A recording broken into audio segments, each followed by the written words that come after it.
5 असे न्यूट्रिएंट्स किंवा 5 असे पोषक तत्व जे पीसीओडी, पीसीओएस, हॉर्मोनल इम्बॅलन्स किंवा अनियमित मासिक पाळी अशा प्रॉब्लेम्समध्ये खूप फायदेदायक असतात. बरेच हॉर्मोन रिलेटेड प्रॉब्लेम जे आहेत ते इन्सुलिन रेझिस्टन्समुळे होत असतात. त्यामुळे इन्सुलिन रेझिस्टन्स रिव्हर्स करण्यासाठी किंवा इन्सुलिनची सेन्सिटिव्हिटी वाढवण्यासाठी, जेणेकरून इन्सुलिन परत काम करायला सुरुवात करेल, हे आपल्याला पाहिलं पाहिजे. आणि हे 5 जे असे न्यूट्रिएंट्स मी सांगणार आहे ते इन्सुलिन सेन्सिटिव्हिटी वाढवण्यासाठी, इन्सुलिन रेझिस्टन्सचा प्रॉब्लेम रिव्हर्स करण्यासाठी आणि पिरियड्स रेग्युलर येण्यासाठी खूप फायदेदायक असतात. तर पहिलं आहे मायोएनोसेटॉल. हे एक प्रकारचं बी विटामिन आहे.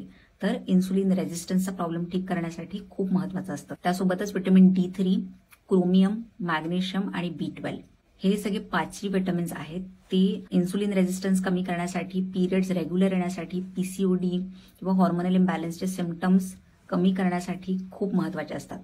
तर आमचं ही पीच ट्रीचं हॉर्मोनल सपोर्ट सप्लिमेंट आहे, ज्यामध्ये हे 5ही पोषक तत्व आहेत आणि त्यासोबतच बाकी विटामिन्सही आहेत, जसे की विटामिन B1, N-असिटाइल कोलिन, शतावरी, फॉलिक ऍसिड. तर हे सगळे न्यूट्रिएंट्स आहेत ते ओव्हरऑल हॉर्मोनल हेल्थसाठी खूप महत्वाचे आहेत.